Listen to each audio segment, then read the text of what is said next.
Honeybee swarm building a new nest, looking upward through the canopy. The first impression is one of movement. Thousands of honeybees fill the air, weaving together into what appears to be a living cloud.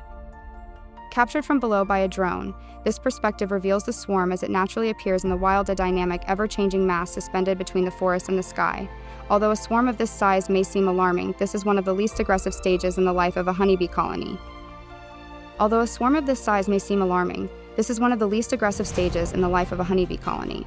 Swarming is not an attack. It is reproduction at the colony level. Instead of a single queen producing another colony on her own, an established hive divides into two separate communities. The original colony remains behind with a newly developing queen, while the old queen departs with thousands of worker bees to establish a completely new home. This remarkable process usually occurs during spring or early summer, when flowers are abundant and food is readily available. A successful colony may contain more than 50,000 bees. As the population grows, the hive eventually becomes crowded. Worker bees begin raising new queens while preparing the original queen for departure. When the time is right, she leaves the hive accompanied by nearly half of the colony. Before taking flight, the workers consume large quantities of honey. Each bee fills its honey stomach, carrying enough fuel to sustain several days of searching for a permanent nesting location.